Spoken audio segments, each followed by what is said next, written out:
കൃഷ്ണ ഗുരുവായൂരപ്പ ശരണം. ഹരേ കൃഷ്ണ ചാനലിലേക്ക് ഏവർക്കും സ്വാഗതം. ശ്രീകൃഷ്ണ പ്രീതിക്കായി, അതായത് വിഷ്ണു ഭഗവാന്റെ പ്രീതിക്കായി നാം ശ്രീകൃഷ്ണ ക്ഷേത്രങ്ങളിൽ അഥവാ വിഷ്ണു ക്ഷേത്രങ്ങളിൽ നടത്തേണ്ടുന്ന വഴിപാടുകളും അവയുടെ ഫലങ്ങളും എന്താണെന്ന് നോക്കാം. നമ്മുടെ ഗുരുവായൂരപ്പ ഭഗവാനായ വിഷ്ണു ഭഗവാന് നമ്മളിൽ നിന്നും യാതൊന്നും ആവശ്യമില്ല എന്ന് ഏവർക്കും അറിയാമല്ലോ. നാം നമ്മെ തന്നെ ഈശ്വരനിൽ സമർപ്പിക്കുന്നതിന് പ്രതീകമായാണ് വഴിപാടുകൾ നടത്തുന്നത്. ഒന്നും ആഗ്രഹിക്കാതെ ഭക്തിയോടെ വഴിപാടുകൾ നടത്തുന്നതാണ് ഏറ്റവും ഉത്തമം. വെറുതെ ആഗ്രഹപൂർത്തീകരണത്തിനായി മാത്രം വഴിപാടുകൾ നടത്തുന്നത് നന്നല്ല. തികഞ്ഞ ഭക്തിയോടുകൂടി ഭഗവാനിൽ അർപ്പിക്കുന്ന വഴിപാടുകൾ ഉത്തമ ഫലം നൽകുമെന്നാണ് വിശ്വാസം. അവരവരുടെ വിശ്വാസമനുസരിച്ച് ഈ പറയുന്ന വഴിപാടുകൾ ഭഗവാനിൽ പൂർണ്ണമായ ഭക്തിയോടെ വിശ്വാസമർപ്പിച്ചുകൊണ്ട് ചെയ്യുകയാണെങ്കിൽ ഉത്തമമായ ഫലം ലഭിക്കുന്നതാണ്. അവരവരുടെ അടുത്തുള്ള ശ്രീകൃഷ്ണ ക്ഷേത്രത്തിൽ ചെയ്താലും മതിയാകും. വിഷ്ണു ഭഗവാനായ നമ്മുടെ ഗുരുവായൂരപ്പ ഭഗവാന്, അതായത് നമ്മുടെ ശ്രീകൃഷ്ണ ഭഗവാന് ഏറ്റവും പ്രിയപ്പെട്ടതാണ് തുളസിമാല. തുളസി അത്രയും പവിത്രമായ ഒരു സസ്യമാണെന്ന് ഏവർക്കും അറിയാമല്ലോ. അതിനാൽ നമ്മുടെ ശ്രീകൃഷ്ണ ഭഗവാന് ഏറ്റവും പ്രിയം തുളസീദള സമർപ്പണമാണ്.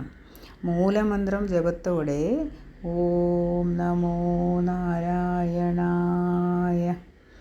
എന്ന ജപത്തോടെ ക്ഷേത്രത്തിൽ 4 പ്രദക്ഷിണം വെച്ച ശേഷം തുളസിമാല അർപ്പിക്കുന്നത് മനഃശാന്തിക്ക് ഉത്തമമാണ്. വളരെയധികം മനസമാധാനം ലഭിക്കാനായി ശ്രീകൃഷ്ണ ഭഗവാന് ഈ തുളസിമാല അർപ്പണം ചെയ്യുന്നത് വളരെ വിശേഷമാണ്. അടുത്തുള്ള ശ്രീകൃഷ്ണ ക്ഷേത്രത്തിൽ പാൽപ്പായസം വഴിപാട് കഴിപ്പിക്കുന്നത് ധനധാന്യ വർധനയ്ക്ക് ഉതകുന്നതാണ്. സാമ്പത്തികമായിട്ടുള്ള ബുദ്ധിമുട്ടുകൾ നേരിടുന്നവർക്ക് ശ്രീകൃഷ്ണ ക്ഷേത്രത്തിൽ പാൽപ്പായസ വഴിപാട് നടത്തുന്നത് അത്യുത്തമമാണെന്ന് ഒരു വിശ്വാസമുണ്ട്. രോഗശാന്തിക്കായി നാം ശ്രീകൃഷ്ണ ക്ഷേത്രത്തിൽ സുദർശന ഹോമം നടത്തുന്നത് അത്യുത്തമമാണെന്ന് കരുതപ്പെടുന്നു. സാധാരണയായി നാം ഏവരും ശ്രീകൃഷ്ണ ക്ഷേത്രത്തിൽ നെയ്വിളക്ക് കത്തിക്കാറുണ്ടല്ലോ. നെയ്വിളക്ക് നേത്രരോഗശമനത്തിനും അഭീഷ്ടസിദ്ധിക്കുമായിട്ടാണ് കണക്കാക്കപ്പെടുന്നത്. അഭീഷ്ടസിദ്ധിക്കായി ഒരു നെയ്വിളക്ക് കത്തിച്ചു വെച്ച് ഭഗവാനെ ആത്മാർത്ഥമായി പ്രാർത്ഥിക്കേണ്ടതാണ്. സത്സന്താന ലാഭത്തിനായി സന്താന ഗോപാല മന്ത്രാർച്ചനയാണ് നാം ശ്രീകൃഷ്ണ ക്ഷേത്രത്തിൽ ചെയ്യേണ്ടുന്ന വഴിപാട്. ഏതു വഴിപാടും പൂർണ്ണമായ അർപ്പണബോധത്തോടെ ഭഗവാനെ ഭക്തിപൂർവ്വം സ്മരിച്ച് ചെയ്യുകയാണെങ്കിൽ അതിൻ്റേതായ ഫലം നമുക്ക് ലഭിക്കുന്നതാണ് എന്നതാണ് വിശ്വാസം. ബുദ്ധിവികാസത്തിനും അതുപോലെ തന്നെ നല്ല വിദ്യ ലഭിക്കുന്നതിനുമായിട്ട്, അതായത് വിദ്യാലാഭത്തിനുമായിട്ടാണ് നാം ശ്രീകൃഷ്ണ ക്ഷേത്രങ്ങളിൽ വെണ്ണ വഴിപാട് അർപ്പിക്കുന്നത്. അടുത്തുള്ള ശ്രീകൃഷ്ണ ക്ഷേത്രത്തിൽ അഥവാ വിഷ്ണു ക്ഷേത്രത്തിൽ വെണ്ണ നിവേദ്യം നൽകുന്നത് സന്താനങ്ങളുടെ ബുദ്ധിവികാസത്തിനും അവരുടെ വിദ്യാഭ്യാസ ഉന്നതിക്കും ഫലം നൽകുന്നതാണ്. നാം ഏവരും ശ്രീകൃഷ്ണ ക്ഷേത്രങ്ങളിൽ അർച്ചനകൾ ചെയ്യാറുണ്ട്. നാം ചെയ്യുന്ന ഓരോ അർച്ചനകളും ആ അർച്ചനകളുടെ ഫലങ്ങളും ഇപ്രകാരമാണെന്ന് വിശ്വസിക്കപ്പെടുന്നു. ഐശ്വര്യത്തിനും മംഗളസിദ്ധിക്കുമായിട്ടാണ് നാം സഹസ്രനാമാർച്ചന വിഷ്ണു ക്ഷേത്രങ്ങളിൽ ചെയ്യുന്നത്.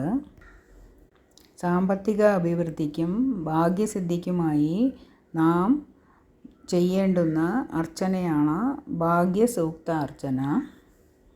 ഇഷ്ടസന്താന ലബ്ധിക്കായിട്ടാണ് നാം ശ്രീകൃഷ്ണ ക്ഷേത്രത്തിൽ പുരുഷ സൂക്താർച്ചന ചെയ്യുന്നത്. രോഗമുക്തിക്കും ആയുർവർദ്ധനവിനുമായി നാം ശ്രീകൃഷ്ണ ക്ഷേത്രങ്ങളിൽ ചെയ്യേണ്ടുന്ന അർച്ചനയാണ് ആയുർ സൂക്താർച്ചന. ഇപ്രകാരം നാം അർച്ചനയ്ക്ക് കൊടുക്കുമ്പോൾ പൂർണ്ണ ഭക്തിയോടെ ഭഗവാനിൽ ലയിച്ച് പ്രാർത്ഥിക്കേണ്ടതാണ്. ക്രോധം നിമിത്തമുള്ള കുടുംബ സമാധാനമില്ലായ്മയ്ക്ക് അറുതി വരാനായി ശ്രീകൃഷ്ണ ക്ഷേത്രങ്ങളിൽ പാലഭിഷേകം നടത്താറുണ്ട്. ഇപ്രകാരം വളരെയധികം ഭക്തിയോടു കൂടിയും വിശ്വാസത്തോടു കൂടിയും അടുത്തുള്ള ശ്രീകൃഷ്ണ ക്ഷേത്രത്തിൽ വഴിപാടുകൾ അല്ലെങ്കിൽ അർച്ചനകൾ നടത്തുകയാണെങ്കിൽ നമുക്ക് അതിൻ്റേതായ ഫലങ്ങളും തീർച്ചയായും ഭഗവാൻ തരുന്നതാണ്. ഏവർക്കും നമ്മുടെ ഗുരുവായൂരപ്പ ഭഗവാന്റെ അനുഗ്രഹം ഉണ്ടാകട്ടെ എന്ന് പ്രാർത്ഥിക്കുന്നു. ഹരേ കൃഷ്ണ. സർവം കൃഷ്ണാർപ്പണമസ്തു.